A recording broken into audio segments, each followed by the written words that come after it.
Cannon Falls Police Officer Jill Ekstrom is going to talk to us about the new Cannon Falls VIP program, Volunteers in Policing program. It's beginning, and it's been the thought and the desire of Chief McCormick to do this. We've kind of been bugging for something like this longer than that, and so this is really cool that we're getting on the page now. How can local citizens keep their community safe?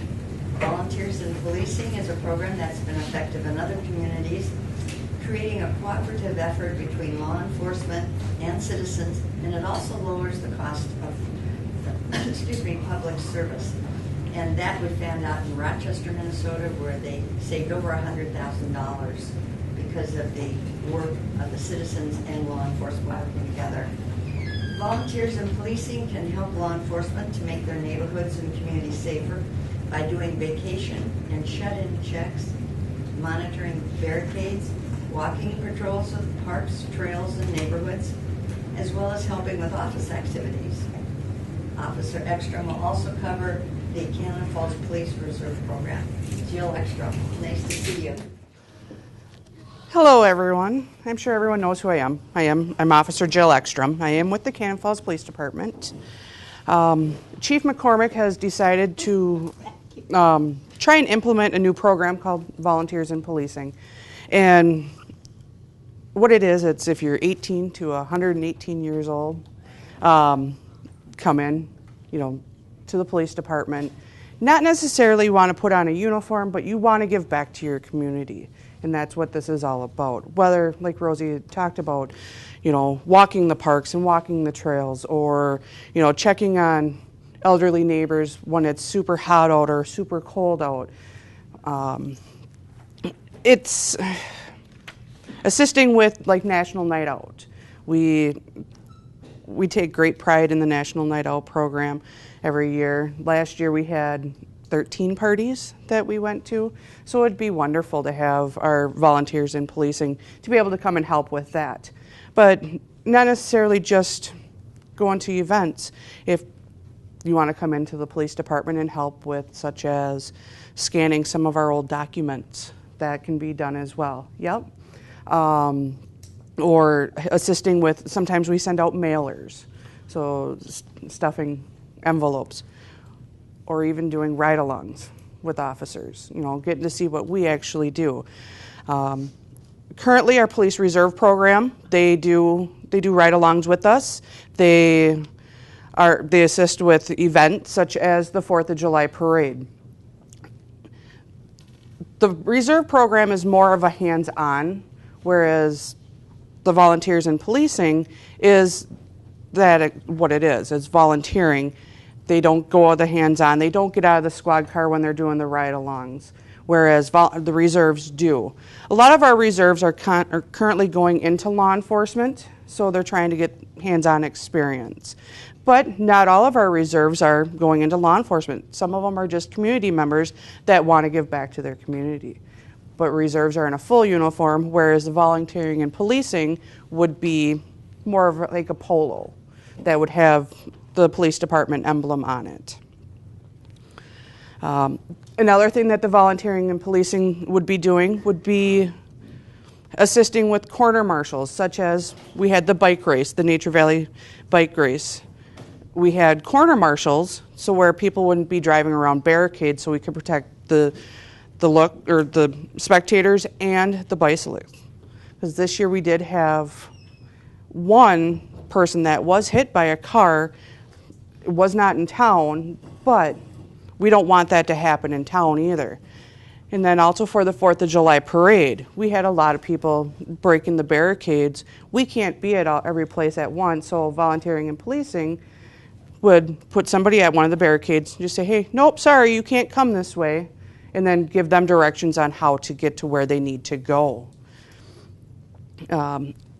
We currently do not have the application program for the volunteering and policing, but we will be having it by September. Right now, we're kind of trying to simplify our application, but also there'll be a background process as well, because we do have confidential matters in our department where that cannot be leaked to the public. And we just need to make sure that somebody's not going to come in and say, hey, I want to look at this stuff, and then run to the press about it, because we can't have that. You know, some of our documents it is public data, but not all of it. With our reserve program, we do kind of an extensive background because they do have a little bit more access in the police department than the volunteers in policing. Again, this is a new program. It's new to me. I do have some information on it. I have some cards if anybody wants them. So what I will do is I will put them on the table if you want to pass them around. If you want to take one, go ahead and take them. Who has questions about either the volunteering and policing or the police reserves? What have other small towns done? And Rochester's got a lot of volunteers, so what can I look forward to if I volunteer? The number one thing I think is for either program is just to give back to the community. You're giving your time to the community and helping out the police department, such as, you know, I consider the reserves, and even the volunteering and policing, the eyes and ears for the police department, because we can't be at every place at all the time. So, Rosie, you could be out on foot patrol at Eastside Park and you see some kids vandalizing, so you'd call in. I'm over on the west side, I would, you know, come over to the Eastside Park. So we just can't always see everything. And that's what volunteers in policing and the reserve program is what we want to utilize them for. And not only that, just to, you know, really give back to the community. I know I was an explorer for many years, and an explorer, we do have that as well in Goodhue County. It's just starting up. But an explorer is someone who is anywhere from ages 14 to 21, and it's a division of the Boy Scouts of America. It's where boys and girls are allowed into the Boy Scouts. And with the explorers, you go in and you learn about law enforcement, in whether or not it's wants your career. That's how I really truly learned about law enforcement, is by the Explorer post. And we got to assist with the Dakota County Fair, and then all other community events such as parades and their events. And they do a local competition, so a statewide competition, and then they also do a national competition where all the Explorer pros from all over the United States will go and compete in different events such as traffic stops and traffic accidents and just different areas of law enforcement. Okay, because I see TRIAD as something like this in educating the public, because when we had identifying a witness, how to identify them or something, I could use repeat on that. It's good training for just your everyday life. Yes, absolutely. Yep. Yeah, okay, another idea that, I don't know if you do this, I think it's the same group. You go in and you help time save for the police, because you have volunteers check off stolen goods, their identification numbers or what?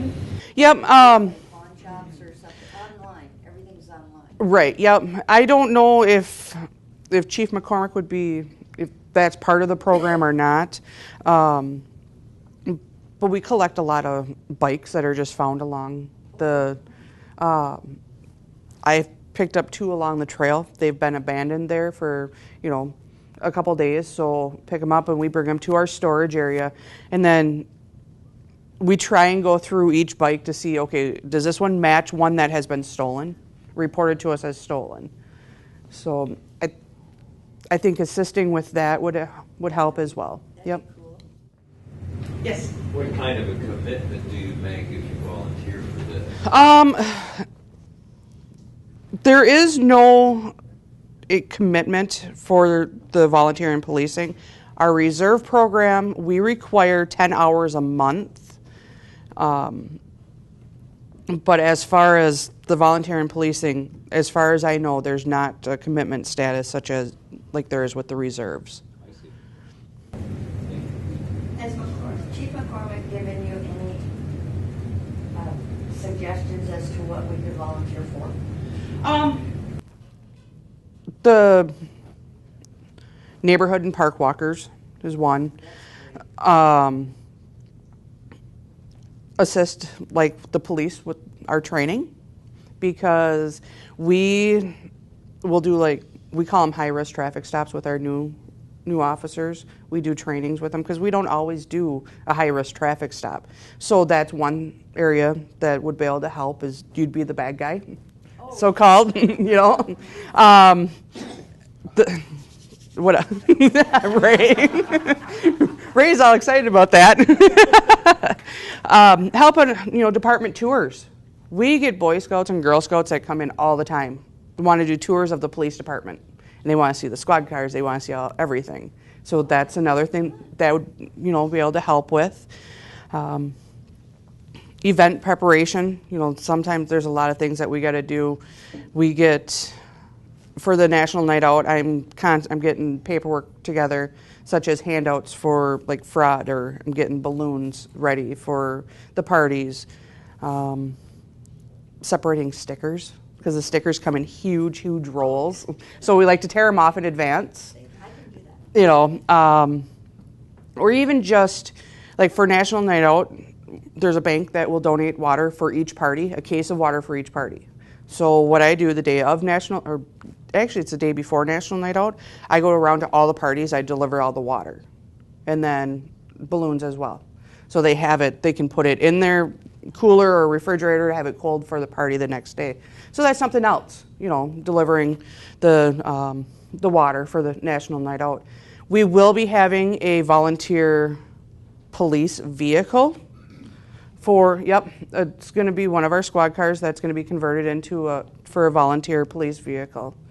So it will be identified? Yep, it will be volunteer. Watch out, Rosen's driving. There you go. It will say, they'll say volunteers on it. So yeah. Well, that's cool. Mm-hmm. Anything else? Is that one in the parade on the 4th, that car? That one? No, that was our brand new squad. Oh, okay. Nope, that's our brand new one. So it will be one of our Crown Vics. So because for a patrol fleet, we are moving away from the Crown Vics and going to the utilities. That's a real cop car. Yeah, they're both. I like them both. Also to help out with our First Thursday events. You know, First Thursday Fun Fest down on Mill Street. We try to put an officer, or, you know, somebody down there, you know, just to walk around. I know I enjoy it. I go down there and walk around whenever I get a chance. And like I said, the senior checks, to check on, you know, someone that may not have air conditioning when it's 100+ degrees outside, just to stop in and say, are you okay? Do you need anything? And the thing is that I see is that nowadays we kind of need permission to do that. I don't mean from the people particularly, but as a society, we're so careful not to check on you, but it's a really nice thing. Right. We want to check on everybody, but it like you said, it's a society thing where it's like, okay, why is someone coming up to my door saying, "Are you okay?" Because it's not the norm anymore. I think we need to go back to that. Will we be giving pamphlets out door to door, something to make people aware of this program, or that they can sign up? I don't mean to be a volunteer, that they'd like us to check on. That has not been discussed, but it definitely could be. What I liked about the other program was that if somebody noticed as they're walking their dog, they call it the Pooch Patrol down in Rochester, as they're walking their dog, and I think if you're biking or something else, and they notice something strange about a house, they keep walking. They go around the block and call the police. The volunteer is not involved in the situation. Correct. So I like that. Yep, and that's exactly it. Like, let's say for a volunteer in policing were to do a ride along, they would stay in the car. on a traffic stop or on any call, they would stay in the car. Whereas our reserves, the reserves get out with the officer. They go up to the passenger side of the squad or of the suspect vehicle. They go into the houses with us. So that's the big, one of the big differences. The reserves are a little bit more hands-on, whereas the volunteer and policing, exactly what I said, eyes and ears, and eyes and ears only. And you all know what I mean by eyes and ears, correct? You see something, you report it to us. You hear something, yeah.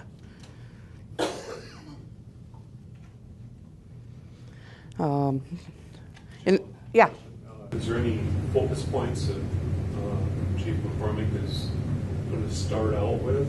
You can't do all this stuff at once. Right. Two or three that he's going to The main focus is going to be the park and neighborhood walk, patrol, whether it be walking or even taking the volunteer police vehicle out, checking all the parks, checking the cemeteries, make sure we don't have make sure there's no vandalism, stuff like that going on. I think another big thing is assisting with scanning and filing at the police department, and also, the department tours and stuff like that. So I think those are going to be the three, main points at first, but really the park and neighborhood walkers is the number one priority.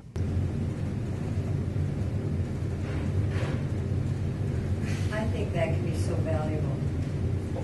Absolutely. The park walk, oh my. Anyway, you had a question? Would the volunteers be expected to have cell phones as a way to communicate, or how would you deal with it? That I'm not sure, because it's rare, but not everybody has cell phones nowadays. So we have an extra cell phone at the office, for our reserve. So I would believe that the volunteers would be able to take that as well. And we don't even have to wait for volunteers in policing. No, you don't, and that's the thing. I mean, I think have stressed this plenty of times. You see something suspicious in your neighborhood, and not even necessarily just in your neighborhood, but around town or even in the county, we want to know. And people feel that, calling the police department for something little is a bother to us. It's absolutely not. That is what we're here for, and that we want to know. So please, if you see something that you just don't think is right, call us, and we will investigate what's going on. So I think I just had over the weekend, I didn't want to bother you with this. I said, no, it's absolutely no bother. And I don't know how many times I stress that it is not a bother. This is our job. This is the profession we chose. We want to help, and that's what we're here for. Another question, Jill. There's let's say, drug house someplace in Cannon Falls that you particularly want to target a little bit, or how are you going to handle something like that? Are you going to alert people that are volunteering in that area to kind of just watch, or Jeff, I see you're here. But it really may depend. There might be the opportunity for our volunteers to assist us in doing surveillance.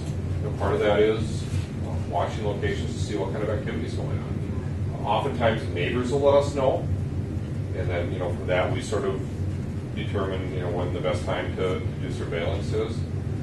Obviously, we don't sit out there in one of our cars and say police on the side. But what we're trying to do is gather the information. How frequent are people there? How long do they stay? What are the license plates of the people that are there? All of those things help build the foundation for us to be able to get a search warrant to further the investigation. Ultimately, we want to try to get drugs at the residence. Search warrants are a great way to do that. Task Force just did one a couple of days ago in town, and we work with Task Force quite a bit. Sometimes it's nothing more than just giving them the information, because the names that we're seeing here may be connecting to some of the other locations that they're watching, and it starts building that larger case. So that might be a great use of volunteers. It's not a dangerous situation. We'd have you, just watching, from a distance, and do the same thing that we currently ask the neighbors to do for us. Another question, do you monitor the homeless people on the trail and things like that? Well, the trail within the city, we do. The homeless people that are in Cannon Falls, we're pretty familiar with. We deal with them on a regular basis, and we try to get them directed to resources and that type of stuff. Unfortunately, some of them are choosing to be homeless by choice, and don't want to take advantage of the resources that are out there. But that doesn't mean we don't keep trying. And I know that we've had presentations before from people on some of the resources that are available. And locally, we've got a person who's trying to work on local resources as well. And so I work with them and see what we can do to try to create a new solution. The biggest problem is that we get complaints of homeless people on the trail, but they're using the trail just like everybody else is. They're just strange looking because they're dirty, they smell, they're acting strange, but they're not interacting with other trail users. And so that's not a crime. Rosie wanted to walk down the trail waving her arms like that. What are we going to do? We can't arrest her for it. Nothing says she can't walk down the trail, yelling and screaming, as long as it's not obscenities causing alarm to people. She can talk to herself, talk to pretend horses, and it's not a crime. It may make other people uncomfortable, but that doesn't mean that they can't be there and use the trail in the same manner as anybody else. My question, And that's a larger challenge. or are you like to kind of know where they're at? Oh, we've got a pretty good idea of where they're living and where they'd like to stay, and when we get, like today it's raining. If we run across them afterwards and they're wet, we try to make them feel that they can come down to the police department. We've got the lobby area where they're welcome to stay in there, dry off. In the wintertime, when it's really cold, we do the same thing. We tell them, look, you come down, we're open the lobby so you can get in there and stay warm. Sometimes they take advantage of it, sometimes they don't. It's a very, very challenging problem. One that the police department can't solve on its own. It's a much larger societal issue. Thank you so much, Jill.